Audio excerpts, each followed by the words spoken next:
GKS educational spiritual videos నుంచి వస్తున్నటువంటి మరొక ముఖ్యమైనటువంటి అంశము నరసింహ జయంతి అద్భుతమైనటువంటి పర్వదినం. కృతయుగంలో భగవంతుడు నరసింహ అవతారంలో అవతరించి భక్తాగ్రేశ్వరుడైనటువంటి ప్రహ్లాదుని రక్షించి భక్తుడు ఏ విధంగా భగవంతునితో రక్షించబడతాడు అని నిరూపించినటువంటి గొప్ప పర్వదినము నరసింహ జయంతి. సాధు పురుషులను బాధించేవాడు, దేవతలను వేధించేవాడు, విప్రులపై క్రోధించేవాడు, వేదాలను నిందించేవాడు, గోవులను ఖండించేవాడు, భక్తులను హింసించేవాడు, ధర్మపదం తప్పి నాపై శత్రుత్వం పూనినవాడు ఎక్కువ కాలం నిలవడు, ఈ లోకంలో పతనమైపోతాడు అని చెప్పేసి నరసింహస్వామి చెప్పడం జరిగింది. ఉగ్రం వీరం మహావిష్ణుం జ్వలంతం సర్వతోముఖం నృసింహం భీషణం భద్రం మృత్యుం మహాభ్యహం. నరసింహుడు కేవలం అవతారమూర్తి మాత్రమే కాదు, ఆ స్వామి మంత్రమూర్తి. వేదంగా బాసిల్లే ఉపనిషత్తుల్లో నరసింహతత్వం వర్ణితమైంది. నరసింహుని పరబ్రహ్మ స్వరూపం తత్వం స్వామివారి నామాన్ని పరిశీలిస్తే అవగతమవుతుంది. ఇందులో ఉన్న ఒక్కొక్క నామం నరసింహుని యొక్క తత్వాన్ని ప్రకటిస్తుంది.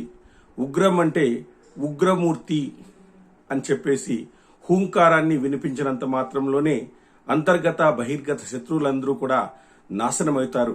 వీరం అంటే సకల కార్యాకరణాలకు మూలంగా ఉన్నటువంటి శక్తి వీరం అంటారు. సకల కార్యాకరణ స్వరూపుడుగా నరసింహుని మనం తెలుసుకోవాలి.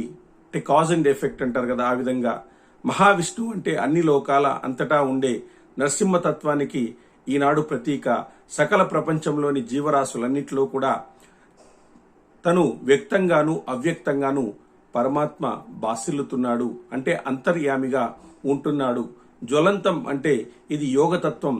సకల లోకాల్లో సర్వ ఆత్మలు తన తేజస్సును ప్రకాశింపచేయడం ద్వారా వాటి ప్రకాశానికి కారణమైనటువంటి నరసింహతత్వమే జ్వలంతం అంటారు. సర్వతోముఖం, ఇంద్రియ సహాయం లేకుండా సకల విశ్వాన్ని చూడగల పరమాత్మ తత్వమే సర్వతోముఖం. మనం ఇంద్రియాలతో చూస్తాం, కానీ భగవంతుడు ఇంద్రియాలు అవసరం లేదు. నృసింహం సకల జీవుల్లో సింహం చాలా శ్రేష్టమైనటువంటిది. అందుకని పరమాత్మ లోకాలను ఉద్ధరించడానికి శ్రేష్టమైన సింహంగా రూపం దాల్చాడు. భీషణం అంటే నరసింహుని శాసనశక్తికి ప్రతీక. భీషణం అంటే సూర్యచంద్ర రాజుల ప్రకాశత్వం, అష్టదిగ్బాలకుల నిర్వహణతో సమస్తము నరసింహ భీషణ శక్తిగా కారణంగా నిలుస్తున్నాయి. భద్రం అంటే భయాన్ని కలిగించే కరమైనటువంటి పరమాత్మ ఆ భయాన్ని పోగొట్టి అభయాన్ని కూడా ఇస్తాడు. తనను శరణవేరిన వారికి భద్రతను వహిస్తాడు స్వామి. మృత్యోన్మృత్యుం మహామ్యహం అంటారు. స్మరణ చేత అపమృత్యువును కూడా దూరం చేసేటువంటి వాడు, మృత్యువుకే మృత్యువైనటువంటి వాడు నరసింహుడు. అమృతత్వాన్ని కలగజేసేటువంటి స్వరూపము. కాబట్టి నమామ్యహం అంటే ఉగ్రమూర్తి అయినప్పటికీ కూడా నరసింహస్వామి కరుణాంతరంగుడు.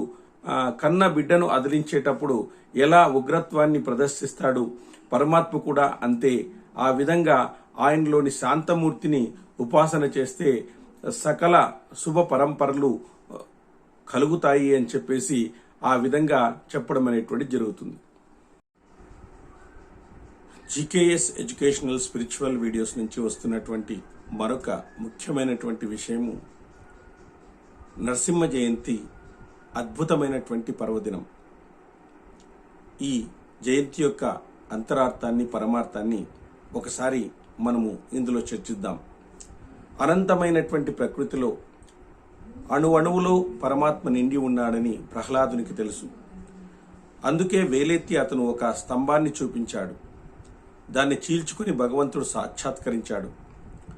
నరసింహస్వామి ఆవిర్భావం కేవలం రాక్షస సంహారం కాదు, దైవ చింతన, దైవం పట్ల నమ్మిక ఎంతటి మహత్తును ప్రకటించగలదో నిరూపించడమే. ఎంతటి అపరిమితమైన శక్తి ఉందో ఆ స్వామికి స్వయంగా నిరూపించాడు. నరసింహ రూపము ఎంత విలక్షణమైందో అంత విశిష్టమైనది కూడా. లోకంలో ఎక్కడైనా మానవ శరీరము, సింహము తల కలిగినటువంటి రూపం ఉంటుందా? రాక్షస రాజ్యానికి ప్రభు హిరణ్యకశిపుడు, అతని తమ్ముడు లోకకంటకుడైనటువంటి హిరణ్యాక్షుడు కూడా హిరణ్యాక్షుడిని వరాహ రూపంలో స్వామి వధించినాడు. అందుకు పగబట్టినటువంటి హిరణ్యకశిపుడు తపస్సు చేసి బ్రహ్మ నుంచి వరం పొందాడు. గాలిలో గాని, నీళ్ళలో గాని, నీటిలో గాని, అగ్నిలో గాని, ఆకాశంలో గాని, సర్వ దిక్కుల్లో గాని ఎక్కడా తనకు చావు రాకూడదు. రాత్రి పగలు రెండూ కాకూడదు. చీకటి వెలుగు రెండూ ఉండకూడదు. గ్రహాల వలన, రాక్షసుల వలన గాని, భయంకరమైనటువంటి సర్పాల వలన గాని, దేవతల వలన గాని, మానవుల వలన గాని, జంతువుల వలన గాని, శస్త్రాల వలన గాని, అస్త్రాల వలన గాని తనకు మరణం లేకుండా ఉండాలని బ్రహ్మదేవుని ద్వారా హిరణ్యకశిపుడు వరాన్ని పొందినాడు. హిరణ్యకశిపుని కుమారుడు ప్రహ్లాదుడు పుట్టుకతో గొప్ప విష్ణు భక్తుడు. సర్వకాల సర్వావస్థలందు విష్ణు ధ్యానం తప్ప మరొకటి లేనిటువంటి వాడు. సత్యం విధాతు నిజభక్త భాషిణం అని వ్యాసుల వారన్నారు. తన భక్తుడైన ప్రహ్లాదుని మాటను నిజం చేయడానికి వచ్చాడు. సంభవామి యుగే యుగే అని పరమాత్మ అందుకు కారణం చెప్పాడు. పవిత్రాణాయ సాధునాం వినాశాయ చతుర్కృషాం ధర్మ సంస్థాపనార్థాయ సంభవామి యుగే యుగే, సత్పురుషులను రక్షించడానికి వస్తానన్నాడు. అవతార ప్రధాన లక్ష్యము శిష్ట రక్షణ, దాని అనుబంధ ప్రయోజనమే దుష్ట శిక్షణ అని చెప్పాడు. రూపంతో పనిలేని పరమాత్మకు అన్ని రూపాలే తానే అయి అంతర్యామిగా ఇప్పుడు ఒక రూపంలో కనిపించవలసినటువంటి అవసరం వచ్చింది. అందుకని ఒక భక్తుని కోసం ఇప్పుడు ఈ రూపము ధరించి స్తంభం నుంచి వ్యక్తమయ్యాడు. ఇదమిదంగా ఒక రూపమంటూ లేనటువంటి పరమాత్మ కామదేవ కామపాల కామీకాంత కృతాగమ అనిర్దేశపోపో విష్ణు వీరోనంతో ధనంజయ అని విష్ణు సహస్రనామంలో చెప్పినట్లుగా తనను నమ్మిన వారి కోసం ఏ రూపంలో అయినా అతను కనిపిస్తాడని నిరూపించినటువంటి సన్నివేశము, ఆవిర్భావము అంతటా నిండి ఉండి ఉన్నటువంటి స్వామి వెదికి చూసినప్పుడే కనిపిస్తాడని నరసింహావతారము మనకు నిరూపిస్తుంది. హరిభక్తి భవసాగరాన్ని తేలిగ్గా దాటిస్తుంది. హరిభక్తునిగా పుట్టినవాడు పావనుడు, కనుకనే కోరుకున్న చోట దైవం వెలిసేలా చేసుకోగలిగినాడు అంటారు. హిరణ్యకశిపునకు ప్రహ్లాదునికి ఒక హరిభక్తి విషయంలోనే తగాదా. మిగిలిన సందర్భాల్లో హిరణ్యకశిపుడు దానవుడే అయినప్పటికీ కూడా బిడ్డ విషయంలో ఒక తండ్రి చూపించాల్సిన ప్రేమనంతా కూడా చూపించాడు. ఆ సమయానికి చదువు చెప్పించడం, ఎంతవరకు నేర్చుకున్నాడో అడగడం, ఇలా ప్రేమపూర్వకంగా ప్రహ్లాదుని చూసుకున్నాడు. అలాంటివన్నీ తండ్రి తత్వాన్ని నిరూపిస్తున్నాయి. ఆ విధంగా ఈరోజు మనం ఒక ఉత్సవాన్ని జరుపుకుంటున్నాం. ఉత్సవం అంతే ఉత్కృష్టమైనటువంటి రసాన్ని పిండుకోవడం. జయంతి నాడు విశిష్టమైనటువంటి వారి గుణాలను, కర్మలను విశ్లేషించుకోవాలి. అంటే ప్రహ్లాదుని యొక్క గుణాలను, కర్మలను విశ్లేషించుకొని వాటిని సాధ్యమైనంత వరకు అనుసరిస్తూ పాటించడానికి ప్రయత్నం చేయాలి. ఆ మహానుభావుని గుర్తు చేసుకుని మహదానందాన్ని పిండుకొని ఆస్వాదించేటువంటి జయంతి నరసింహ జయంతి. ఎన్ని వరాలు పొందినా ఏదో ఒక రంధ్రాన్ని వెదికి పట్టుకుని భగవంతుడు తనను మట్టు పెట్టగలడు అన్న రహస్యము అతనికి తెలియదు. ఆ విధంగా భగవంతుడు ఏదో ఒక దాన్ని నిరూపించి ఆ విధంగా మట్టు పెట్టడం అనేటువంటి జరిగింది. ఈ విధంగా అనేక రకాలుగా భగవంతుడు ఈ నరసింహావతారంలో ప్రహ్లాదుని రక్షించి హిరణ్యకశిపుణ్ణి వధించడం అనేటువంటి జరిగింది.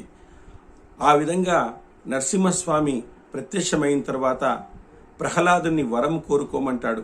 వరం కోరుకోమంటే అప్పుడు ప్రహ్లాదుడు, నాకు వరాన్ని అడిగేటువంటి కోరికను తీసివేయండి, అనేక మంది జనులను నేను ఉద్ధరించాలి, అనేక మందికి లేనటువంటి మోక్షము నాకు వద్దు అని చెప్పేసి ఆ విధంగా చెప్పడం జరిగింది. అదేవిధంగా నరసింహస్వామి ఇంకొకసారి ఖచ్చితంగా నువ్వు ఏదన్నా వరము కోరుకోమంటే అప్పుడు తన తండ్రికి మోక్షాన్ని ప్రసాదించమని కోరుకున్నాడు. అంటే చూడండి, ఎన్ని బాధలు పెట్టినప్పటికీ కూడా ఎన్ని రకాలుగా హింసించినప్పటికీ కూడా ప్రహ్లాదుడు తన తండ్రి యొక్క ప్రేమను ఆయన ఎప్పుడూ కూడా మరవలేదు. తన తండ్రికి మోక్షాన్ని ఇవ్వమని చెప్పేసి నరసింహస్వామిని కోరుకున్నాడు. హిరణ్యం అంటే బంగారము, బంగారము. కసిపుడు అంటే తిండి బట్ట, అంటే లాలసను పుట్టించేటువంటి భౌతిక భోగాలకు అంకితమైన సంపద కలిగిన వాడు అని అర్థం.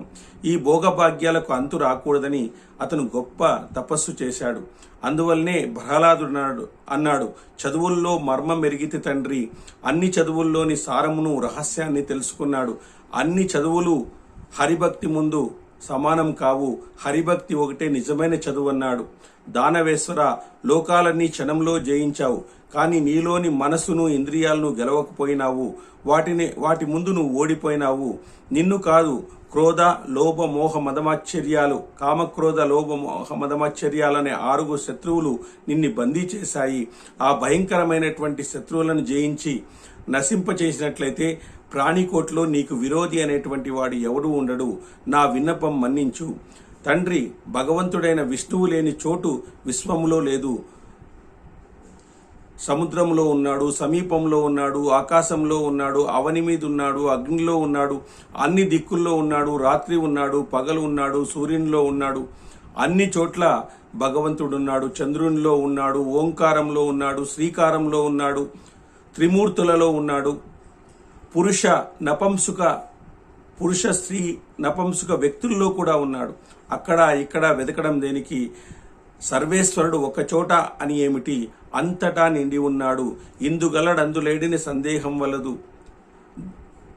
దానవాగ్రని వింటే అని చెప్పేసి ఆ విధంగా ఒక చోట ఏమిటి, ఒక చోట ఉన్నాడని మరొక చోట లేడని సందేహించవలదు. ఆ అచ్యుతుడు అన్ని ప్రదేశాల్లో ఉంటాడు. ఆ పద్మనాభుడు అన్ని పదార్థాల్లో ఉంటాడు. ఎక్కడెక్కడ వెతికితే అక్కడక్కడ కనిపిస్తాడు. నా మాటలను నమ్ము అని చెప్పేసి ఆ విధంగా భగవంతుణ్ణి ఆ స్తంభంలో సాక్షాత్కరింపజేసుకోగలిగినాడు. ఆ విధమైనటువంటి గొప్ప జయంతి ఈరోజు నరసింహ జయంతి. కాబట్టి నరసింహస్వామి యొక్క మంత్రమైనటువంటి ఉగ్రం వీరం మహావిష్ణుం జ్వలంతం సర్వతోముఖం నృసింహం భీషణం భద్రం మృత్యుం మహామిహం.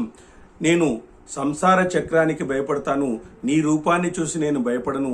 ఈ సంసార చక్రం నుంచి నన్ను విడుదల చేయి తండ్రి అని చెప్పేసి భగవంతుడు నరసింహస్వామిని ప్రార్థన చేయడం అనేటువంటిది జరుగుతుంది.